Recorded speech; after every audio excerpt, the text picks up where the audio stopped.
mai vreau să văd cartea aia. Uite, următoarea este Vaiana, care e din Disney. O să vă nebunesc de cărți, dacă vă pleznește capul din cauza mea. Aoleu! Ce-am făcut în cartea asta, am înnebunit-o. Doamne, ferească-mă Sfântul. Următoarea e Marea mea carte de povești. Are de toate. Hai să ne uităm noi la cuprins. O secundă, eu sunt acum pitic. Vreau să caut. Eu stau ca un pitic. Stau pe vine. Așa. Cuprins. La pagina 8, scufița roșie. La pagina 18, mătușa Holei. La pagina 28, motanul încălțat. La pagina 40, Rapunzel. La pagina 52, împăratul Cioc de Sturz. La pagina 64, Hansel și Gretel. La pagina 76, frumoasă din pădurea adormită. Pagina 88, regele broască sau prințul fermecat. Pagina 100, albă ca zăpada și cei 7 pitici. Și pagina 112,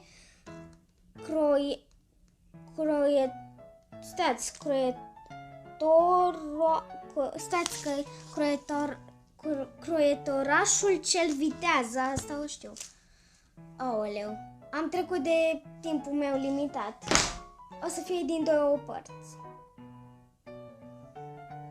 Ok, următoarea carte va fi, sau 3 părți, 2 părți va fi acest videoclip. Vă rog să mă scuzați, dar așa s-a primit. Pentru că eu trimit după un telefon în altul, pentru că nu pot să postez de pe telefonul meu. Așa e. Uite, Aurora și dragonul cel folositor. Albă ca zăpada și magia prieteniei. OMG are alt titlu. Aurora. Doamne, câte cărți am înnebunit! Eroii lui Rapunzel, Tina și prietenii ei.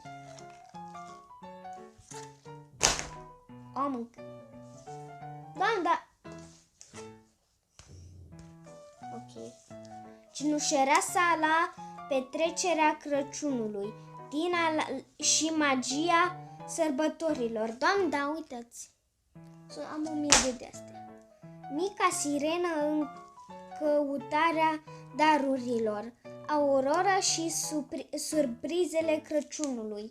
Dar nu v-am arătat-o. Opa. Acum e o carte. În atelierul prințeselor. Idei de cadouri, pardon. Uitați cum scrie. Nu. M-am lovit. Deci aici arată cum să scuzați-mă că v-am zguduit. Aici arată cum să faci chestii. E tare rău. Nu mai pot. Am luat-o haihui. Mamă, mă dor genunchii. Neînfricata. Un prieten pentru Merida, așa o cheamă. Povești din colecția de aur.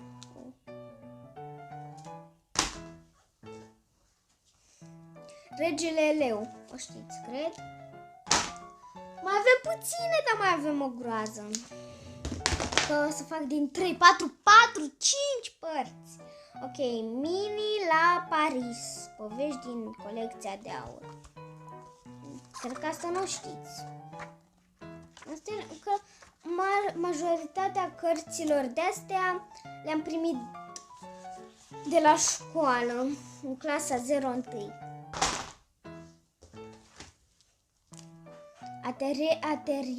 Atelierul lui Moș Crăciun.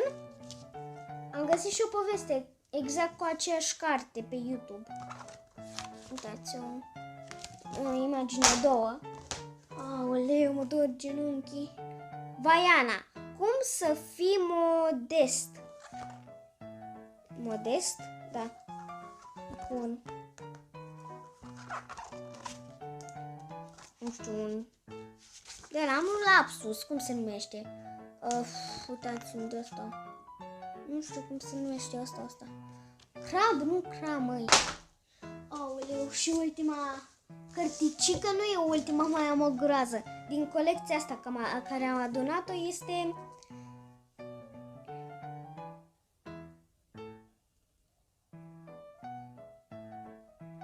Soy Luna. Am stat ceva să mă gândesc cum să zic. Marea aventură. Fă cunoștință cu luna înaintea tuturor. Iar am făcut un desen. Ok. Deci și jumatea cărților, pagina 62-63. Și am subliniat eu. Așa, uitați ce am subliniat. Carolina a încuvințiat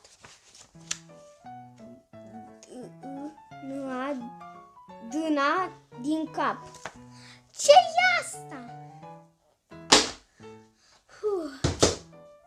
La câte cărți s-au și dărâmat pe jos. Și cam atât. Eu sper că eu cred că v-a plăcut la câte cărți am prezentat și sper că v-a plăcut. Eu vă pup, pa, pa!